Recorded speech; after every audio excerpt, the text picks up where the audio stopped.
Coucou tout le monde, j'espère que vous allez bien. Aujourd'hui, on va préparer des lahmad jaunes. Et pour préparer ces lahmad jaunes, on va avoir besoin de viande hachée, donc 400 g de viande hachée, des légumes. Voilà, donc on va avoir besoin de 2 poivrons, un oignon, la tomate, 3 gousses d'ail, sel, poivre, paprika, gingembre, piment et pour la pâte, on va avoir besoin de sel, levure boulangère et l'équivalent de 500 g de farine. Pour la levure, à peu près 12 g. Et du concentré de tomate pour la sauce. Donc comme je vous ai dit, 400 g de viande hachée, 2 poivrons, un oignon, une tomate, 3 gousses d'ail, en épices, sel, poivre, gingembre, piment. Donc là, je vais faire ma pâte. Je la fais au robot, donc je mets la farine, je mets ma levure boulangère, donc 12 g à peu près, et de l'eau pour lier. Donc vous regardez en fonction de votre pâte pour la lier. Moi je mets la moitié d'un grand verre et s'il y a besoin je rajoute. Et à la fin je rajoute le sel. Pour l'instant je fais tourner que la farine et la levure. Donc je les laisse tourner. Et après je rajoute le sel dès que la pâte a commencé à bien se mélanger, je mets le sel. Ensuite une fois que ça l'a pétri, je la mets dans un saladier fariné et je la réserve pour l'équivalent de une demi-heure, 45 minutes. Je la couvre avec un torchon. Et après, on va passer, nous, à la préparation de la sauce des lahmad jaunes, nos pizzas turques. Donc là, je couvre avec un torchon et je réserve de côté. Ensuite, pour les lahmad jaunes, pour la sauce, donc je reprends mon blender pareil. J'ai coupé mes poivrons, mon oignon en deux, ma tomate, mon ail. Je mets tout dans le blender avec les épices et l'équivalent d'une grande cuillère à soupe et demi de concentré de tomate. Vous pouvez rajouter un peu plus si vous le souhaitez.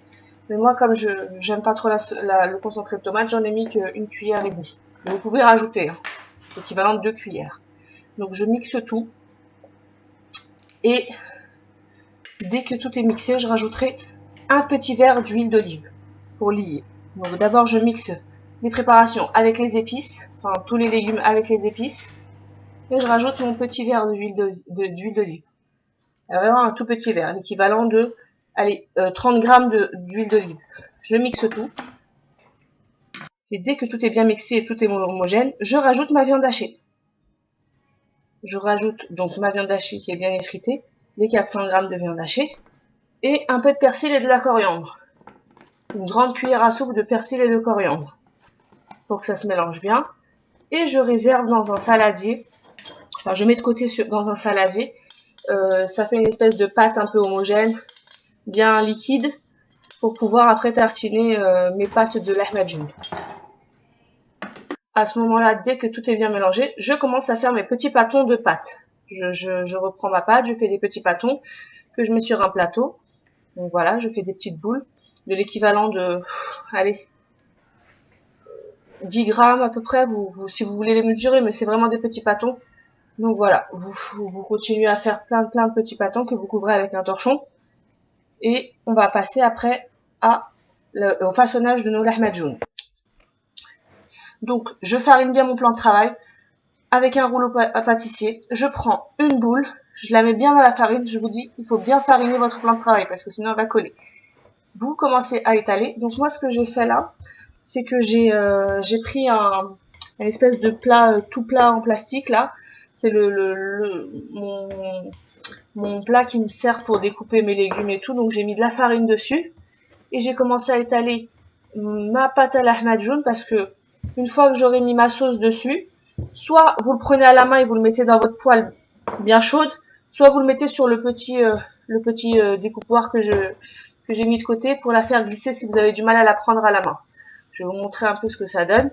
Donc je l'étale bien, il faut vraiment que la pâte soit bien fine pour qu'elle cuise rapidement et que la chaleur transperce la pâte pour faire cuire la viande hachée avec la sauce. Donc comme je vous dis, vraiment limite 1 millimètre et très fine, très fine. Surtout farinez bien.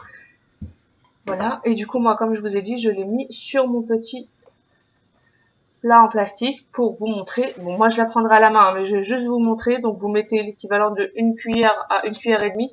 Il faut pas qu'il y en ait beaucoup, il faut pas qu'il y en ait trop peu. Donc entre les deux.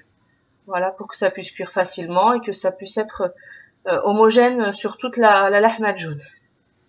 Donc moi, comme vous voyez, j'ai fait un gros saladier de farce, ce qui va me servir après pour faire aussi des brochettes. Je vais pas faire que des lahmacun avec. Donc la farce qui me restera de viande, je vais rajouter un peu de mie de pain que j'aurai humidifié et je vais faire des brochettes avec. Parce que la farce était un peu liquide par rapport à la possibilité de faire des brochettes. Et puis il me restera aussi de la pâte à lahmacun. Donc là vous voyez, comme je vous ai expliqué, moi je la prends à la main. Je préfère la prendre à la main, j'ai toujours fait comme ça, donc il n'y a pas de souci. Mais c'est pour vous faciliter la tâche si vous voulez la faire glisser sur le petit support. Et vous la recouvrez pour que l'humidité rentre bien dans la pizza entière. Donc comme je vous disais, il me restera aussi de la pâte et je mettrai pas de viande dessus, ça sera comme des tortillas en fait, ça me servira aussi pour finir mon sandwich. Là je l'ai mis sur une plaque parce que mes enfants ils aiment bien quand c'est bien grillé au-dessus, je leur mets au four un petit peu pour que ce soit grillé. Donc voilà, mes lahmacun sont prêts, mes brochettes aussi, j'ai accompagné avec des crudités pour pouvoir faire mes sandwichs. Donc comme vous voyez le pain, les lahmacun, je mets un peu de salade, oignons, tomates, mes viandes, donc mes brochettes, ainsi que un peu de jus de citron. J'enroule tout ça et c'est top. Donc voilà. Surtout n'hésitez pas à liker ma recette. J'espère qu'elle vous plaira. Voilà, un petit coup de citron et on enroule tout ça.